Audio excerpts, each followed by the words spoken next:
सच्चाई पर मबनी एक अफसानवी दास्तान। आज से 1.5 साल पहले बानो की अमान अल्लाह से शादी थी। दोनों एक दूसरे को पसंद करते थे और उन्होंने अपनी पसंद का इजहार अपने बड़ों से किया, लेकिन ख़ानदान वालों को इस रिश्ते पर एतराज़ था, लिहाजा उन्होंने इनकार किया। बानो के ख़ानदान वाले इसकी शादी एक ऐसे शख्स के साथ करना चाहते थे जिसने 2 कत्ल किए थे और ये बात वो अच्छी तरह जानते थे। इसे इस बात पर एतराज़ था। उसने अपने भाइयों से भी कहा, खुसूसन अपनी माँ से इस बात का इजहार बानो ने किया कि मैं एक कातिल के साथ कैसे शादी कर सकती हूँ, एक ऐसा शख्स जिसके अखलाक से आप लोग वाकिफ हैं कि वो किस तरह का आदमी है, जबकि मेरा मजहब, मेरा दीन मुझे इस बात की इजाज़त देता है कि मैं अपने लिए खुद एक हमसफ़र मुंतखब करूँ। अमान अल्लाह से आप अच्छी तरह वाकिफ हैं। आप लोगों के दरमियान इसने ज़िंदगी गुजारी, जिस तरह का वो इंसान है हर कोई इससे वाकिफ है। लेकिन बानो के भाई ने इसे धमकी देते हुए कहा कि दोबारा अगर इस शख्स का नाम अपनी ज़बान पर लाया तो मैं तुम्हें उधर ही मार दूंगा, जिंदा ज़मीन में गाड़ दूंगा। वो समझ चुकी थी कि यह मामला इतना आसान नहीं। उसने अपनी माँ से बात की तो माँ ने कहा कि बेटी, मेरे बस मैं होता तो तुझे तेरी जिंदगी जीने देती, लेकिन अफसोस के हर तरफ से तारीकी ही तारीकी नजर आती है। अपनी बेटी से तो इसने ये बात कह दी, लेकिन वो अपनी बेटी से वाकिफ थी, इससे कितनी मोहब्बत करती थी वो अच्छी तरह जानती थी। जिसने अपनी बेटी से खुशहाल जिंदगी गुजारने का वादा किया था, जिसने अपनी बेटी से प्यार किया, जिसने अपनी बेटी को पढ़ाया लिखाया और तालीम के जेवर से आरास्ता किया। जब बानो को पता चला कि अगले हफ्ते इसका जबरदस्ती इसके साथ निकाह है, इस जाहिल कजिन के साथ, तो इससे ये बात बर्दाश्त न हुई। वो अपनी माँ के पास आई और माँ से कहा कि माँ, मुझे अपने हाथों से मार दो, इससे पहले कि मैं ऐसी जहन्नम में चली जाऊं जहां से वापसी मुमकिन नहीं। मैं आपसे पूछती हूँ, मेरा आपसे यही सवाल है, मुझे किस जुर्म की सज़ा मिल रही है? आप लोग इस बात से क्या वाकिफ नहीं कि वो शख्स कैसा है? वो तो मुझ पर तशद्दुद करेगा, ज़हनी जिस्मानी तशद्दुद इसकी आदत है। 2 आदमी तो पहले मार चुका है, वो भी बेगना, और उसके अलावा अपनी माँ पर भी तशद्दुद करता है। भला मुझे कैसे वो छोड़ेगा, मुझे कैसे मुआफ़ करेगा? यकीनन ऐसी ज़िंदगी की तरफ ये एक कदम होगा जहाँ अजाब ही अजाब मेरा मुकद्दर होगा। बानो ने अपनी माँ से कहा कि माँ, मैं जानती हूँ खुदकुशी हराम है, मैं नहीं चाहती कि मैं अपनी जान लूँ, लिहाजा अब से ही मैं ये गुजारिश करती हूँ कि ये जहर की पुलिया इस पानी के गिलास में घोल कर मुझे पिला दे। बस थोड़ी ही देर गुजरेगी कि मैं सिसक सिसक कर मर जाऊंगी, इस तरह मैं खुदकुशी से ही बच जाऊंगी, और मैं वादा करती हूँ कि मैं अपना खून आपको मुआफ़ कर दूंगी। माँ ने बेटी के मुंह से जब ये दर्द भरे अल्फाज सुने तो बिलक बिलक कर रोने लगी और अपने शौहर के पास गई और शौहर से कहा कि खुदा का खौफ करें, बानो आपको इतनी महबूब थी तो मैं अच्छी तरह जानती हूँ बचपन से आप अपनी बेटी से कितनी मोहब्बत करते थे। अब अचानक आपको क्या हुआ है? आप अपनी बेटी के बारे में इतने सख्त क्यों हो गए? इसकी खुशियों के बारे में आपको क्यों ख्याल नहीं आता? इसके जज्बात हैं, इसकी अपनी जिंदगी है। इसने अपनी बीवी से कहा कि ऐसी बातें करके तो मुझे जज्बाती नहीं कर सकती, तुम इस इलाके की रवायात से अच्छी तरह वाकिफ हो। ये तो जब पैदा हुई थी तब से इस शख्स को सौंप दी गई है, उसी की अमानत है, और अब ये कैसे मुमकिन है कि हम अपने फैसले से पीछे हट जाएं? हम अपने लोगों को क्या मुन दिखाएंगे? इसकी पैदाइश पर ही जिरगे में ये फैसला हुआ था और ये फैसला किसी सूरत बदला नहीं जा सकता। तुम खुद समझदार हो, लिहाजा अपनी बेटी को समझाओ, अभी भी वक्त है। अगले हफ्ते इसकी शादी है, ज़हनी तौर पर उसे आमादा करो। अगर प्यार से ये हमारा फैसला मान ले तो इसके हक में बेहतर है, आने वाली जिंदगी इसके लिए आसान हो जाएगी। लेकिन अगर उसने जिद की, अपनी मनमानी करने की कोशिश की, तो इसकी मुश्किलात में इजाफा होगा। माँ को कुछ समझ नहीं आ रहा था, उसके पास वक्त बहुत कम था। जैसे जैसे शादी की तारीख नज़दीक आ रही थी, माँ के दिल की धड़कन तेज हो रही थी। वो अपनी बेटी से ज्यादा परेशान थी। ऐसी बेटी जिसको इसने पाला प्यार किया, जिसकी इसने अच्छी तरबियत की, आज इसके लिए बहुत मुश्किल घड़ी थी। शादी से एक दिन पहले इसने अपनी बेटी बानो के चेहरे को गौर से देखा, जो जिंदा लाश बन चुकी थी। इससे पता था उसकी बेटी अब कुछ नहीं कहेगी, ना अपनी जान लेगी। वो चुपचाप ये सारे मजालिम सहने के लिए तैयार है। इसे अमान अल्लाह बहुत पसंद था, वो जानती थी वो बहुत अच्छा लड़का है।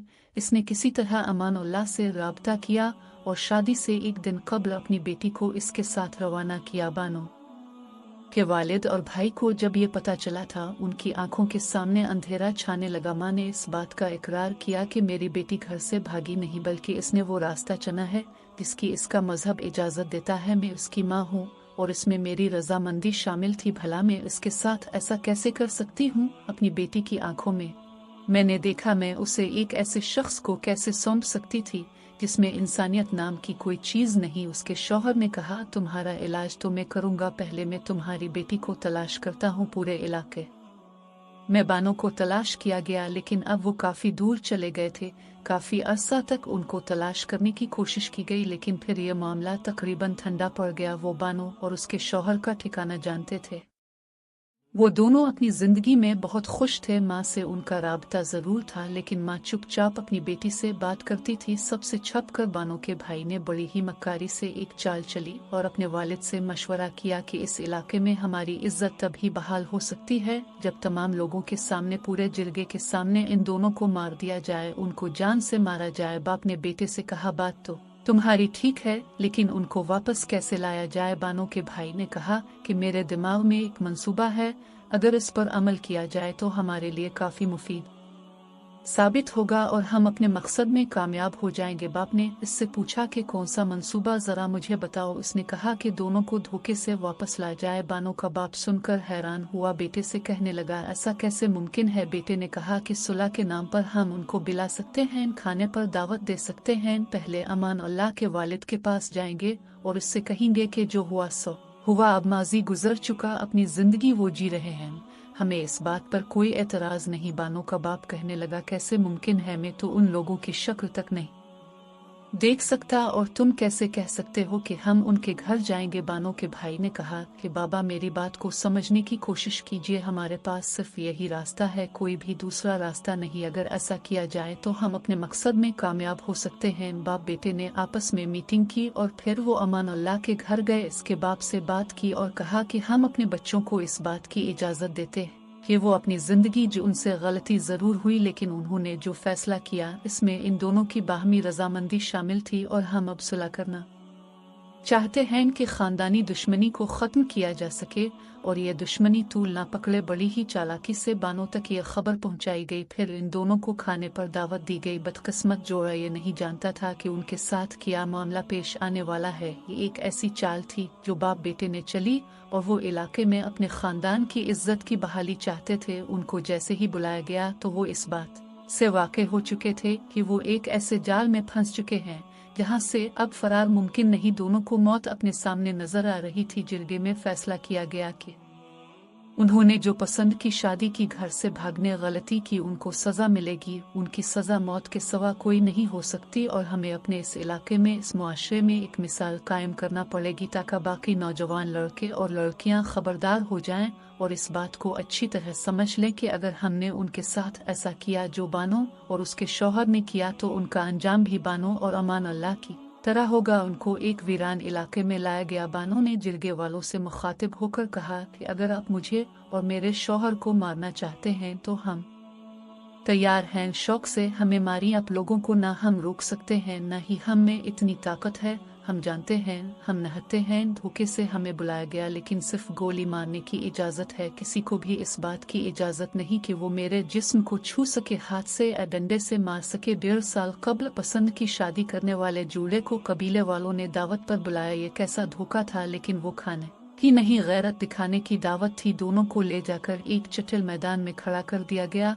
वहाँ 19 गैरतमंद बलोच मर्द खड़े थे, जिनमें से 5 के पास लोडेड असलहा था। बड़ी सी चादर में लिपटी 24 साला बानो और 32 साला अमान अल्लाह को गाड़ियों के काफिले में कत्लगाह पर लाया गया। बानो, जिसके हाथ में कुरान मजीद था, कबीले के मर्दों के सामने ये कहते हुए सुकून से आगे बढ़ती है, सिर्फ गोली मारने की इजाजत है, जबकि इस बात की इजाजत किसी ने तलब ही नहीं की थी।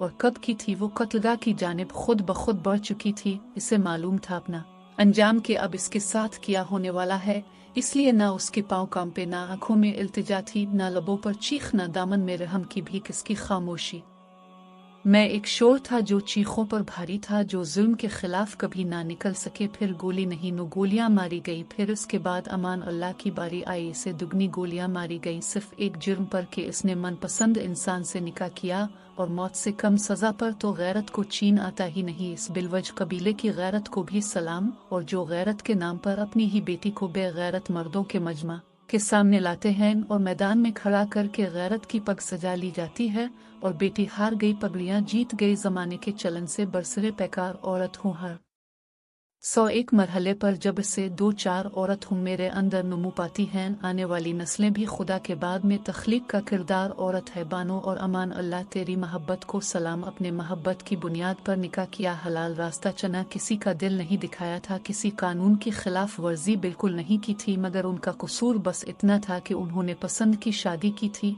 और ज्यादातर गैरत के ठेकेदारों की गैरत को पसंद से निकाह कभी बुर्दिश नहीं रहा। दावत पर बुलाया गया, मगर ये खाने की नहीं बल्कि मारने की दावत थी। अब फिर मारने का एक मंसूबा था। एक बड़ा सा मैदान था, काफला गाड़ियां, 19 मर्द थे, 5 लोडेड बंदूकें, और बीच में बस 2 बेबस इंसान थे, जहां बाप, भाई, चचा, मामू सब मिलकर अपनी ही बेटी, बहन, भतीजी को कत्ल करते हैं, फिर राजीनामा इससे धो डालते हैं। क्या किसी ने सवाल किया कि अगर कुरान इसके हाथ में था तो तुम्हारे हाथ में आखिर बंदूक क्यों थी? अगर वो बेगैरत थी तो तुमने गैरत का सबूत किस तरह दिया और किस तरह साबित किया? बानो मर गई, मगर वो हजारों सवालात छोड़ गई, और शायद कल कोई और बानो किसी और अमान अल्लाह के साथ इसी मैदान में खड़ी हुई इसकी पगड़ी के नीचे इंसाफ मांगे और फिर मिट्टी में दफन कर दी जाए। सवाल यही है कि गैरत के नाम पर कत्ल करने वालों की गैरत सिर्फ निकाह करने वालों के लिए ही क्यों जागती है? इसका हक तो उन्हें उनका खालिक भी देता है। और अगर यही गैरत किसी बेटे की हरामकारी पर नहीं जागती, किसी जानी को सरेआम शरीयत इस्लामिया के तहत कूड़े क्यों नहीं मारे जाते, तो फिर ये गैरत इसमें क्यों नहीं? है तो सरासर एक बुज़दिली है। सूरा निसा में ये वाज़े तौर पर लिखा है, जिसका तर्जुमा है, बस तुम इन औरतों को न रोको कि वो अपने शोहरों से निकाह कर लें जबकि वो आपस में मरूफ तरीके से राजी हो जाएं। मसला मोहब्बत का बिल्कुल नहीं था, मसला ये था कि एक औरत ने फैसला आखिर कैसे कर लिया। वो तो औरत थी, कमजोर थी, इसने पूछा क्यों नहीं, इसने इजाजत क्यों नहीं ली, अपने मर्दानगी को चैलेंज कैसे कर दिया? बात ये नहीं कि वो भाग गई, बात दरअसल ये है कि वो आपकी अना को रौंद कर गुजर गई थी। अपने सदियों से औरत को एक कमजोर मखलूक समझा, एक चीज जिस पर आपका हक था, जिसे आपने कभी इज्जत के काबिल समझा ही नहीं। और जब इसने अपनी मर्जी की तो वो आपको बगावत लगी, और बगावत जैसे फिरौन गुलाम को भला कैसे बर्दाश्त हो सकती है? आपको इसकी खुद मुख्तारी बिल्कुल हजम नहीं होती, इसका जीना, इसका चुनना, इसका सोचना, इसका इंतखाब, ये सब आपको गुस्ताखी लगता है, क्योंकि जब गुलाम सोचने लगे तो आका के वकार को खतरा आ जाता है, इसके वकार को ठेस पहुंचती है, तो अपने फैसला किया कि उसे खत्म कर दे, जैसे कोई पुर्जा बेकार हो गया हो, गोलियां मार दे, सिर्फ जिस्म को नहीं, उसकी आज़ादी को, इसकी खुद मुख्तारी, इसके हुकूक को। लेकिन याद रखिए, ये खून जमीन पर ज़ाय नहीं रह जाएगा। ये सवाल बनेगा, ये आपके निज़ाम, आपकी गैरत और आपके नाम निहाद मर्दानगी के मुंह पर एक तमाचा बनेगा। एक दिन आपके कबीले के सब मर्द भी औरत के फैसले से डरेंगे, और तब आपको समझ आ जाएगी सबसे खतरनाक चीज़ एक आज़ाद औरत होती है।